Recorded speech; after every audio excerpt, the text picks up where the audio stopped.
অন্ধকার মঞ্চে হঠাৎ আলো জ্বলে উঠলে যেমন চারপাশে কৌতূহল ছড়িয়ে পড়ে, বাংলাদেশের রাজনীতিতেও যেন তেমনই আলোড়ন তুলছেন এক নতুন নাম, শাইখুল হাদিস মাওলানা মামুনুল হক। একসময় কেবল ইসলামী চিন্তাবিদ হিসেবে পরিচিত ছিলেন তিনি, কিন্তু দিন দিন তার চারপাশে তৈরি হচ্ছে এক অদৃশ্য শক্তির বলয়। রাজনৈতিক মহল এখন তাকে দেখছেন সম্ভাব্য নতুন শক্তি হিসেবে।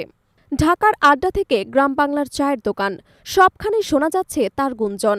বিএনপি ও জামায়াত দুটি বড় দলই নাকি চাইছে তাকে নিজেদের দলে টানতে, আর এই প্রতিযোগিতা রাজনীতির অঙ্কে যোগ করছে নতুন মাত্রা।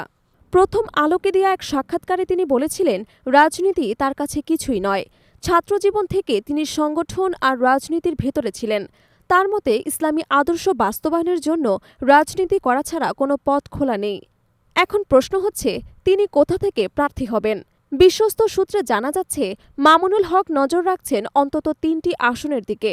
ঢাকা ১৩ মোহাম্মদপুর, যেখানে তার শক্তিশালী সমর্থন রয়েছে, ঢাকা ৭ লালবাগ, যা তার জন্মস্থান, আর বাগেরহাট ১, যেখানে আছে তার নানাবাড়ি এবং পারিবারিক যোগাযোগ। তবে রাজনৈতিক বিশ্লেষকরা মনে করেন, শেষ পর্যন্ত তার সবচেয়ে বড় ভরসা হবে মোহাম্মদপুর, কারণ সেখানে তার নিজস্ব লোকাবল এবং স্বেচ্ছাসেবক দল আগে প্রস্তুত হয়ে আছে। এমনকি শোনা যাচ্ছে, বিএনপি হয়তো তাকে আসন ছেড়ে দিতেও রাজি হতে পারে। কিন্তু আসল ধাঁধা হল, তিনি কাকে বেছে নেবেন, বিএনপি নাকি জামায়াত? রাজনৈতিক অঙ্গনে চলছে নানা হিসেব নিকেশ। মামুনুল হক স্পষ্ট করে জানিয়েছেন, বিএনপির সঙ্গে এখনও আনুষ্ঠানিক আলোচনায় বসেননি, তবে শুনেছেন যে বিএনপির আগ্রহ রয়েছে। তারা কিছু আসনে ছাড় দিতেও প্রস্তুত। পাশাপাশি ইসলামী দলগুলোর মধ্যেও চলছে টানাপোড়েন। কেউ বিএনপির দিকে ঝুঁকছে, আবার কেউ জামায়াতের দিকে। এ যেন দাবার বোর্ডে গুটি সাজানোর মতো এক জটিল খেলা। একটা সময় তাকে কেবল ইসলামী বক্তা হিসেবে দেখা হতো, কিন্তু ধীরে ধীরে তার প্রভাব ছড়িয়েছে তরুণদের মধ্যেও।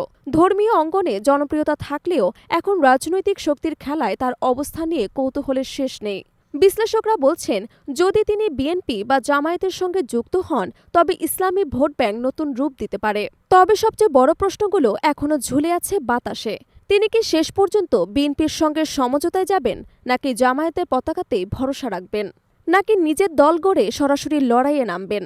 রাজনৈতিক পর্যবেক্ষকদের মতে, যেদিকেই তিনি এগোন না কেন, তার নির্বাচনী মাঠে বড় পরিবর্তন ডেকে আনবে। বিশেষ করে ঢাকার মতো গুরুত্বপূর্ণ আসনে তার প্রার্থী হওয়ায় বড় দলগুলোর ভোটের অঙ্ক পাল্টে দিতে পারে। মোহাম্মদপুরের সরু অলিগলিতে এখন থেকে শোনা যাচ্ছে আলাপ, মামুনুল হক নামছেন নির্বাচনে। বাতাসে ভেসে বেড়াচ্ছে প্রত্যাশা, আওয়ার আছে দ্বিধা এবং উত্তেজনা।